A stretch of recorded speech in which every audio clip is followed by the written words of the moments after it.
Hi, welcome back to my channel. My name is Kat, and today on Biblio Obscura we are gonna do something very cool that was recommended by one of you. So this is by Look and Talk. I'm putting her comment here. So she said, can you do book recommendations based on my favorite Nudibranchs? And I said, absolutely, that sounds amazing, and what a fabulous idea. So if you're not aware, we're gonna talk about Nudibranchs, just like a little fun facts. So, Nudibranchs are a very tiny type of mollusk that live usually on coral reefs, but sometimes they like rocky outcrops or tide pools or sandy areas near a coral reef, and they are usually very small. So the ones I worked with in a lab were about, this big. And then the ones that I've seen while scuba diving are anywhere from an inch or smaller. So very small, but they're so beautiful, and a lot of them have a lot of special skills. So here, I figured I would just put this here so you can see. So there's a whole bunch of different ones, and these make them look way bigger than they are. They are like not this big.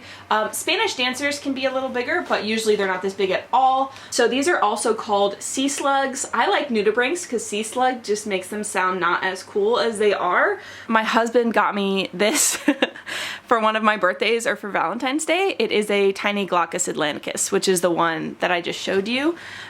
So I'm so excited for this video right now, and I decided to tell you about the Nudibranchs that I think are the coolest because they have certain special skills, and then I just popped down any books that made me think of the prompt. So let's start out with Glaucus atlanticus. So I also have this book, which is a Japanese book all about Nudibranchs, and it doesn't have all of them I'm talking about, but it does certainly have a lot of them. So here's a close-up of Glaucus atlanticus. Here you go. And the really cool thing about Glaucus atlanticus is it floats upside down on the ocean surface, and it eats jellyfish, okay? And then it stores the stinging cells of the jellyfish to use against predators, which I think is just so cool. So the prompt I have for this one is a book that defied expectations and stung me. And for this, I thought of two. So the first one I have for this is Fragile Remedy, which is YA, so it was unexpected, and it absolutely stung the crap out of me. This one made me feel things and cry. It's about a boy who is a genetically engineered being who is going to be used as parts. His parents or lab makers help him escape into these slums, and he does kind of a found family thing, but it's very dark. It's very dark, but so excellent, and I don't know why people aren't talking about it. And also I would love for the author to please write another one in the series. Please, I'm begging and waiting. Another one that defied expectations and stung me is A Knife and a Blade. This one was when I was hunting down captive prince dupes. And it's not a dupe, but it is the closest I've ever come to feeling the captive prince vibes. So this is about like embedded court intrigue and hidden prince of an enemy nation dealing with the prince of the nation that they're in. There's a lot of intrigue, a lot of danger around every corner, a lot of weapons, and a lot of tension. So it stung me and it made me cry. So yeah. The next Nudibranch I want to talk about is, oh yeah, I should mention I'm going to tell you their names, but I'm also going to tell you how I prefer to think of them. So I and many other people call the Glaucus atlanticus the blue dragon. So this is known as like blue dragon Nudibranch. And the next Nudibranch I want to talk about, I personally call like a hedgehog Nudibranch. This is Janolus flavoanulatus. Flavus for yellow, anulatus for ringed. So it obviously has like the yellow rings on it. But the special thing about it is for self-defense, it rolls into a ball like a hedgehog, and it displays its spikes. So for this one, a prickly, hard outside and a soft inside. So this is a character who has that special gap moe that we all love, where they're super prickly and hard on the outside, and they are just soft goo on the inside, usually for their partner. So let's just talk about it. Soul Eater by Mayne He's known as the Soul Eater. He's like killing thousands, but boy does he have that soft spot. We also have Regas, and the rest in this specific one are all going to be illustrated because I can't get enough of this, and it's often in illustrated works. This is Regas. This is about a like dragon king slash general who his childhood nanny died, and he doesn't trust anyone and like doesn't care about killing anyone. And then the nanny is reincarnated 15 years later, and we are just now seeing that he has a soft spot. We also have Minmotion syndrome, where the leader of the company, who's also kind of in gang business, he is a very prickly, very aggressively, just super prickly guy, but then he develops a soft spot. Same as the dangerous convenience store. We have like a mafia guy who's really hard. All the guys in the neighborhood are scared of him, but he develops a soft spot for the convenience store worker. We also have miscreants and mayhem. I have a lot of these. This is one of my favorite tropes. Miscreants and mayhem, where there's an older guy who works in the mafia, and he takes in his friend's son once the friend passes away, and the son grows up to become this like crazy killer, but he hides this fact from the guy that he's in love with. So he's like this psychotic killer and has a soft spot only for that guy. And the last one, because I could go on forever, I'm gonna say a proximal guide. This is a guide verse where the fighter like hates everyone because his original pairing, who he was in love with, died. But he has been reincarnated, and it is getting so good right now. It is getting so good right now. So yeah, those are all the ones for the hedgehog nudibranch. We're gonna move on to Spanish dancer. I've seen it now a few times while scuba diving. It's in the water column, and it twirls, and it looks like a dress, like a flamenco dress in the water, and it does dance off to attract mates. So for this one, I wrote someone who went to crazy lengths to attract / get their lover. Because if you're gonna swim and do dance-offs in the water column when you are bright red, that is crazy behavior. So for this one, I thought of two. Welcome to the Dark Side by Gianna Darling, which is a dark motorcycle MF romance.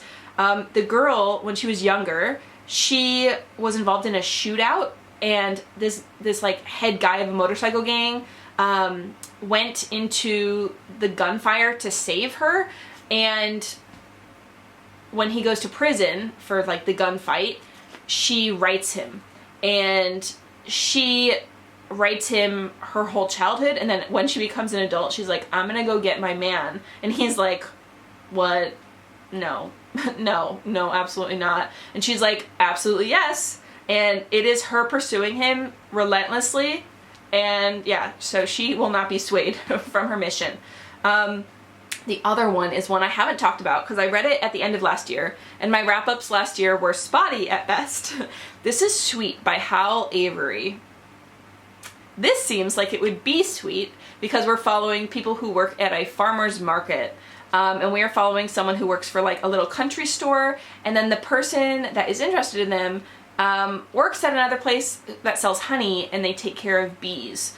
And some crazy stuff goes down in here for them to get their man. I'm not gonna say anything because I don't want to spoil anything, but they are crazy. So the next nudibranch I want to talk about is Costaciella kurashime, also known as leaf sheep. I just call it sheep. So it looks like this. Oh, it's so cute! It lives next to coral reefs and eats a specific algae, which it incorporates into its tissue. So the chloroplasts are why it's so green. And they can store it in their serrata. So the serrata are like the little hair-like things. And it can supplement its diet by using those chloroplasts, do like photosynthesis. So this is fluffy because it's a sheep, and also sunny because it can photosynthesize. So these are recommendations that I think are fluffy and sunny. So I've given you a bunch of really dark stuff. Let's do a bunch of really cute, like, little light things. So our sunny days, okay? Single dad to a little baby who I would lay down my life for. He moves to a small town in Korea and he's struggling, and he becomes friends with the town leader. Oh my god. Oh my god. If you like light fluffy stuff, this is for you.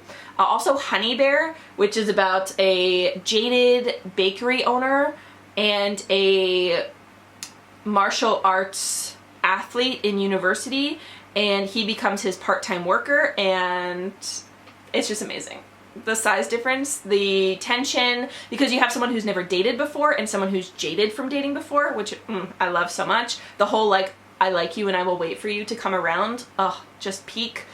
We have Love Tractor, which is about someone who goes to work on a farm kind of against their will, and then the very, like, just salt of the earth, golden retriever, rock of a man, farmer.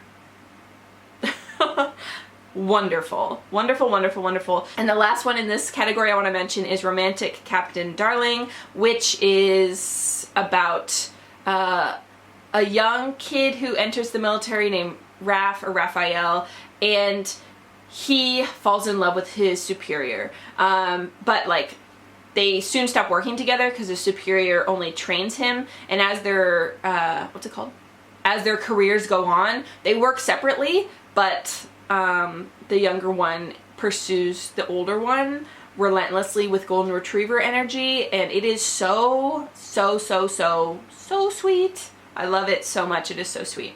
Okay, let's now talk about one that I only found out when I was researching this. I didn't know it beforehand. This is Circe elegans, known as the sap-sucking sea slug, which that sounds awful. I, however, want to call this the pillow orchid, because to me it looks like orchids. The serrata, instead of here looking like hair, they look like pillows. And their special characteristic is that under certain light, their serrata reveal an iridescent internal spot which shimmers in blue or green. So it's like a hidden element. So I'm gonna say for this one, the prompt is best, like, super great plot twist. So first off, The Membranes by Chitawe. I just spoke about this. I'm not gonna speak about it again. Fucking amazing plot twist. Monday's Not Coming by Tiffany D. Jackson. You absolute psychopath magician. You completely messed up my life. You messed up my life. This is about a girl whose best friend stops coming to school, and then she starts to investigate what happened to her friend, and that was I will never forgive you, Tiffany D. Jackson. I'm still messed up. We have A Room Without Space by Dacto Ganji. This one is a very dark zombie apocalypse where a guy wakes up in a bunker and someone is standing over him and has cut off his leg. And yep, huge plot twist in this one. And then also killing stalking. So if you read dark manga, manhwa, you will have probably heard about killing stalking, and I think it has one of the best plot twists ever, where it just catches you unaware. It's like checking the street both ways before you cross. You're like, I'm good, I know what I'm in for. You go to cross the street and you are immediately run over. Like, I was so blindsided by the plot twist that it felt like I couldn't breathe. So yeah, those are some plot twists that if you're looking for that, definitely go for it. Another Nudibranch I want to talk about is the Halgerda. These are special because they are Dorids. So they use gills on their back for respiration, and they have like little raised tubercles, which are so stinking cute. So these, because they're gilled, my prompt is like a main character who is gilled or can breathe underwater. And for this, teeth, absolutely amazing. A boy moves to a small island and he finds a creature named Teeth in the water nearby.